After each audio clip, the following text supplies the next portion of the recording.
Hello everyone, welcome to all of you. आज की इस वीडियो में हम लोग जैसे सीजीएल के लिए जो नागपुरी का टेस्ट सीरीज चल रहा है उसको कंटिन्यू करते हैं और यह टेस्ट सीरीज नंबर 13 और इस टेस्ट के माध्यम से आप अपनी तैयारी को जांच सकते हैं और परख भी सकते हैं। तो चलिए फिर वीडियो शुरू करते हैं। पहला क्वेश्चन लेते हैं, भाग्य का खेल कौन किताब में संकलित है। पूछा जा रहा है कि जो कहानी है भाग्य का खेल वह कौन सा बुक में संकलित किया गया है। तो इसका सही आंसर क्या हो जाएगा, नागपुरी लोक कथा साहित्य इस बुक में संकलित किया गया है। और पूछा जाए कि जो नागपुरी लोक कथा साहित्य इस बुक को लिखा किसने है, तो इसको लिखा है डॉक्टर भुवनेश्वर अनुज के द्वारा लिखा गया है।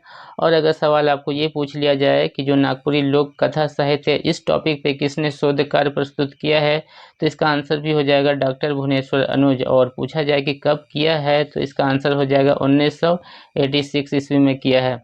इसके अलावा जो नागपुरी लोक कथा साहित्य से जो प्रश्न पूछे जा सकते हैं वो ये हैं कि जो नागपुरी लोक कथा साहित्य है इसका पहला संस्करण कब आया था। 1992 ईस्वी में इसका पहला संस्करण आया है। दूसरा संस्करण कब आया है, 2003 ईस्वी में आया है।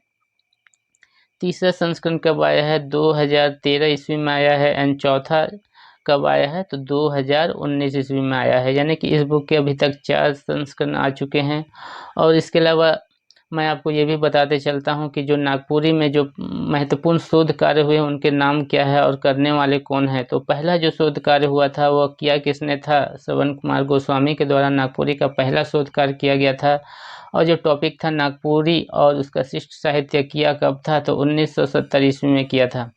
जो दूसरा शोध कार्य किया गया है वह किसके द्वारा किया गया था, वह किया गया था विश्वेश्वर प्रसाद केसरी के द्वारा। टॉपिक क्या था, नागपुरी गीतों में श्रृंगार रस, किया कब था, 1971 ईस्वी में किया था।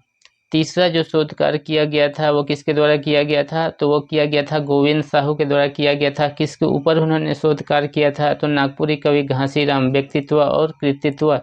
यानी कि जो नागपुरी कवि घासीराम थे उनके व्यक्तित्व के ऊपर उन्होंने शोध कार्य किया था। कब किया था, 1976 ईस्वी में किया था।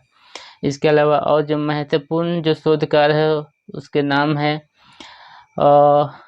गिरधारी राम गोंझू, जिन्होंने किसके ऊपर शोध कार्य किया था, उन्होंने किया था पीटर शांति नवरंगी के ऊपर शोध कार्य किया था। कब किया था, 1988 ईस्वी में किया था।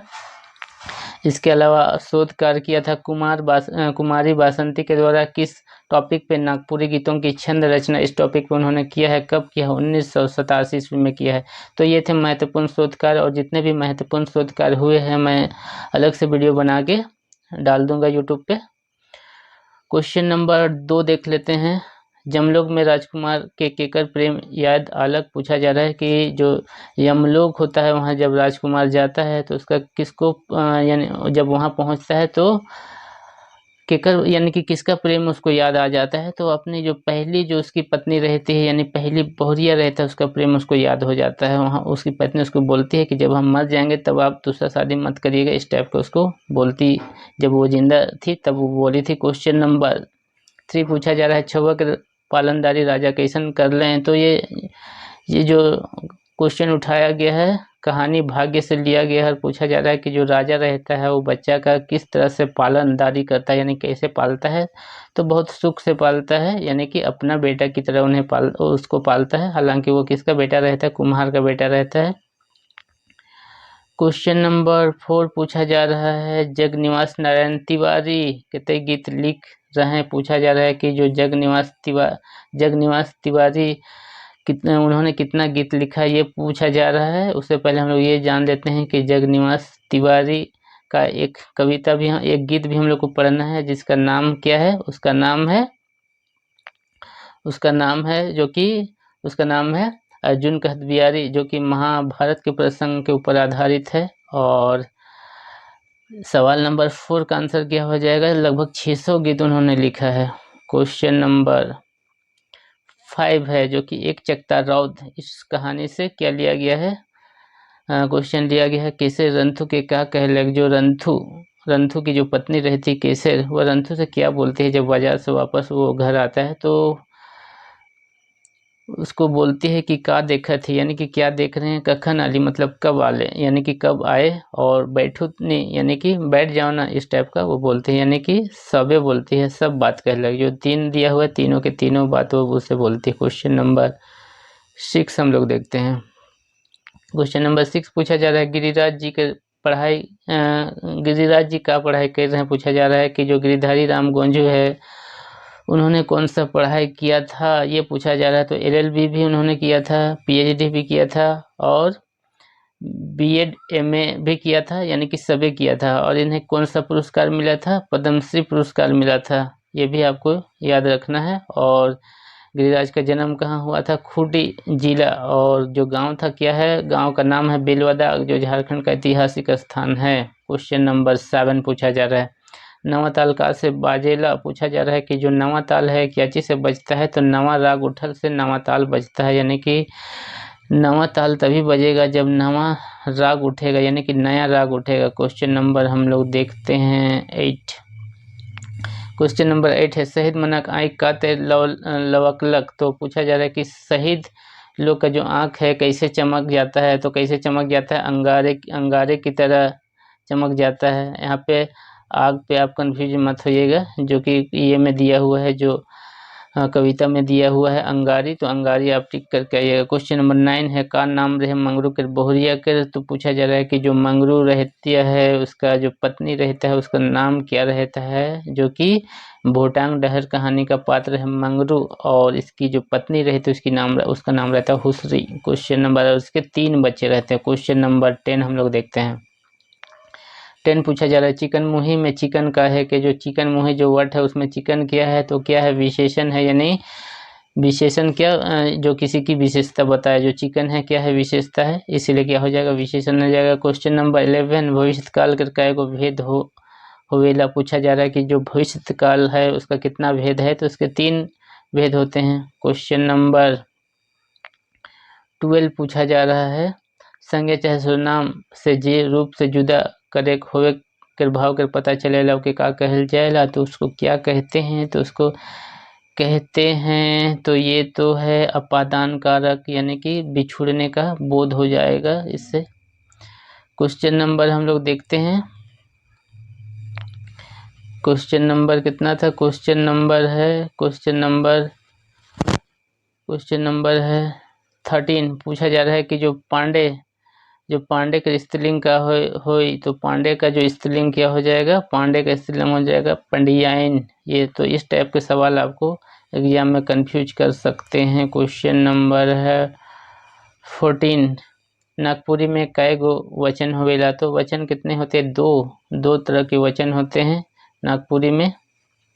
क्वेश्चन नंबर है 15 पूछा जा रहा है बहन मन के बादे छोटकी के कौन उठाए गेलक। तो जो स्टोरी में जो एक 7 बहन रहती है और जिसमें से कि सबसे छोटी बहन का क्या हो जाता है, शादी होने वाला रहता है, लेकिन उसकी बहन लोग उसे जलती है और एक फूल के साथ में क्या सांप को भी माला बना के उसको ला के क्या करती है, उसके गला में टांग के उसको 7 दरवाजा यानी कि बंद कर देती है। तो पूछा जा रहा है कि जो बहन लोग उसको उठाने जाता है उसके बाद कौन जाता है, तो उसके बाद कौन जाता है, दूल्हा जाता है। तो सबसे पहले उठाने कौन जाता है, उसका जो माँ बाप लोग रहता है वो जाता है, उसके बाद बहन लोग जाती है, और उसके बाद जो दूल्हा रहता है वो जाता है उठाने। तो इतनी बात याद रहनी चाहिए। क्वेश्चन नंबर है 16 बिजिया काम में आए कि जोड़ा लग। तो जो बिजिया जो कहानी है जिसको लिखा किसने, सादा प्रसाद शर्मा। और जो बिजिया कितने साल की रहती है, 16 साल की रहती है। और जो करम का जो दूसरा दिन रहता है वहाँ पे वो अखड़ा में आती है, कहाँ जोड़ाती है, खोंडा में जोड़ाती है। क्वेश्चन नंबर है 17 देखते हैं रतिया कौन ठावे ढलंगते गीत गालक। तो ये भी क्या है, बिजिया है, जो कि सादा प्रसाद शर्मा का जो लिखा हुआ कहानी है उससे लिया गया है। जो बिजिया का जो पति रहता है वो कौन रहता है, रतिया रहता है। और जब इसको जेल ले जाता है तो कहाँ पे गीत गाता है, तो जेल का गलियारी में गाता है। और कौन सा गीत गाता है ये भी आपको जानना चाहिए। क्वेश्चन नंबर 18 है कौन ठाव कर बिजली का खंभा हफ्ता दिन से हिलत रहे। तो कहाँ का जो बिजली का खंभा है वह 1 सप्ताह से हिल रहा था। तो कहाँ से का हिल रहा था, तो चौक का हिल रहा था। तो ये क्रिसमस का जो सांझ है इस स्टोरी से लिया गया है, जो कि कुमारी बासंती के द्वारा लिखा गया। क्वेश्चन नंबर 19 रोजी दी चरनी के दूराठिन का के रैक दे रहे, ये भी क्रिसमस का सांझ है, कुमारी बासंती के द्वारा लिखा गया स्टोरी। और तो पूछा जा रहा है कि रोजी दी चरनी के दूराठिन क्या चीज़ रख देती है। तो जो चरनी के पास क्या चीज़ रख देती है, तो अपना माँ और अपना बाप का फोटो को भी रख देती है। क्वेश्चन नंबर है 20 धरती काले डोल गलक रहे। तो पूछा जा रहा है कि धरती क्यों हिल गया था, ये पूछा जा रहा है। तो किस कारण से, युद्ध के कारण, और किस युद्ध का इसमें जिक्र किया गया है। तो 1857 का जो सिपाही विद्रोह हुआ था उसका जिक्र किया गया था। क्वेश्चन नंबर 121 देखते हैं हम लोग। कंचन के कर संगे रह रहे, जो कंचन जिसका नाम क्या है, पूरा नाम चुनीराम दुबे, पूछा जा रहा है कि वो किसके साथ रहा, यानी कि किसके साथ उसका लालन पालन कौन किया। तो उसका लालन पालन किया नाना नानी लोग किए थे। और कंचन राम जो दुबे है वह है नागपुरी का एक बहुत ही प्रसिद्ध कवि है। तो इसके बारे में अच्छे से पढ़ लीजिएगा। क्वेश्चन नंबर है 22 डाल्टन कर भागते हैं मंच में के मनालय। जो जब डाल्टन पर हमला करने के लिए जब जाता है वो लोग, तो डाल्टन क्या भागते हैं, कौन कौन लोग आता है। तो माधव सिंह रहता है, नादिर अली रहता है, ठाकुर साहब। तो यही लोग यहाँ डाल्टन पर हमला करने के लिए जाते हैं। तो ये सब के सभी क्या करते हैं, ये लोग आते हैं उसके भागते हैं के साथ। क्वेश्चन नंबर है 2323 पूछा जा रहा है परगनैत का नाम रहे। तो जो परगनैत था, जो डाल्टन का साथ दिया था, उसका नाम क्या था। तो उसका नाम था जगतपाल। क्वेश्चन नंबर 2424 डाल्टन के बंगला जरैक मारे तरीका के बता रहे हैं। तो पूछा जा रहा है कि जो डाल्टन को कैसे मारा जा सकता है, उसका बंगला को जला के ही मारा जा सकता है, ये तरीका कौन बताया था, ये पूछा जा रहा है। तो ये बताया था नादिर अली के द्वारा बताया गया था। तो ये थे महत्वपूर्ण नागपुरी के सवाल जो कि मैंने आपके साथ डिस्कस किए। अगर आपको ये वीडियो अच्छा लगा हो तो इसे लाइक कीजिए, अपने दोस्तों में शेयर कीजिए, और अगर आप हमारे चैनल पर नए आए हो तो हमारे चैनल को जरूर से सब्सक्राइब कर दीजिए। Thanks for watching.